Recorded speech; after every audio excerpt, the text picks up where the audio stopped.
Hey everyone, welcome to the deep dive. Good to be here.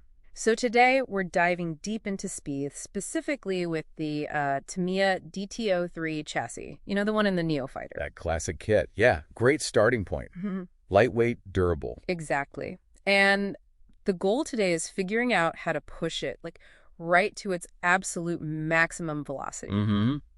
But we kind of have to assume you've already done the basic groundwork, right? Oh, yeah, definitely. Like, you've got ball bearings in, a proper gear diff, probably a steel pinion gear already, that foundational stuff. Right, because what we're talking about next really needs that solid base. The DT-03's got that long wheelbase, that battery placement. Mm-hmm. It's actually pretty stable, which helps. Okay, so assuming the basics are covered, let's talk phase one.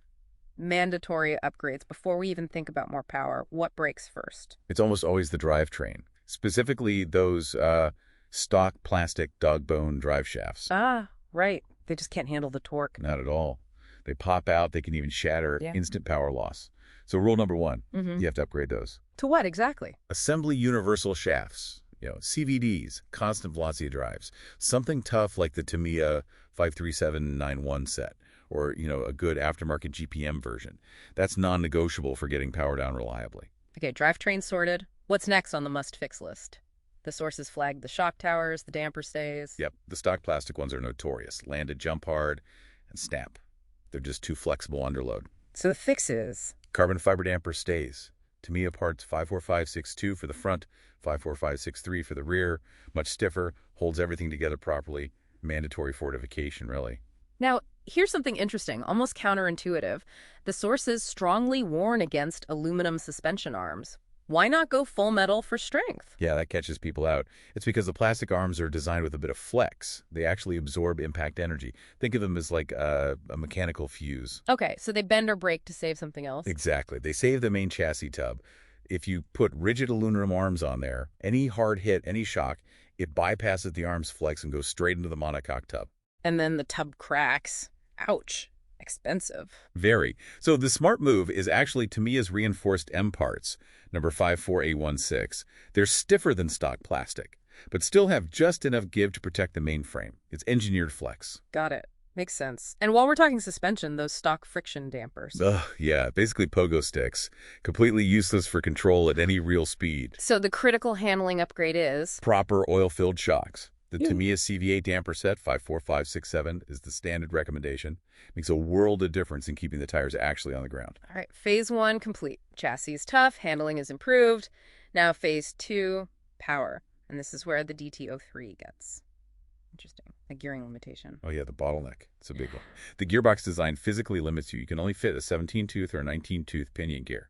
And they have to be that specific 0.8 module pitch, right? Not the standard 40 or 32 pitch. Precisely. Tamiya 0.8 mod. So for top speed, you pretty much have to use the 19-tooth skill pinion, which is Tamiya part 54629. So if the gearing is basically fixed at 19T for max speed, how do we actually go faster? Motor RPM.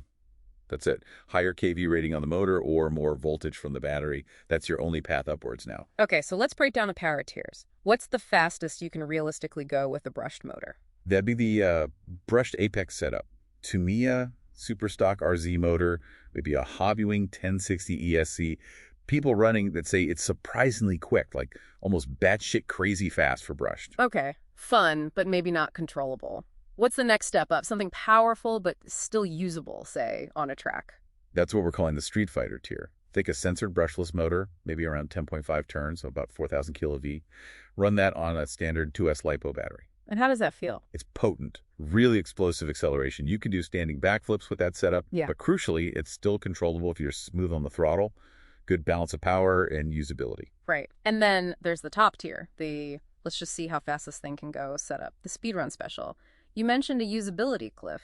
Yeah, exactly. This is where you strap in something really hot, like a Castle Creations 5700 kV motor, and then you feed it a 3S LiPo battery. More voltage, more RPMs. And the result. We've seen GPS numbers, 63 miles per hour, 63 in a DT-03. Wow. But usable. Not really. That's the cliff. It becomes, well, stupidly overpowered. Just try to floor it, and it'll either spin out instantly or just flip itself right over backwards. It's purely for straight-line speed runs, bragging rights. Shows the chassis can take it briefly, but it's not practical fun anymore. And pushing that kind of power, especially the brushless setups, Heat must be a huge issue. Oh, absolutely critical. Heat is the enemy. Any of these faster brushless setups, you need a good motor heat sink. And honestly, probably one with a cooling fan fitted too. Otherwise, you're just going to cook your motor or ESC. So we've gone from a simple, durable basher to this high-strung speed machine. It sounds like just installing the parts is only half the battle. Definitely. Especially with brushless power. Learning throttle control is maybe the most important skill. Just mashing the throttle gets you nowhere fast. Usually just flips or spins. So if this whole project is an exercise in engineering, pushing the limits, what's the final thought for someone who's gone through all this? What comes next? Well, the provocative thought is this. You've mastered the engineering to build it, but what new skills do you need now beyond driving? Think about fine-tuning that suspension, analyzing heat buildup, predicting wear and tear. It becomes a whole new discipline of maintenance and optimization to keep that complex system running at its absolute peak performance. It's not just bashing anymore.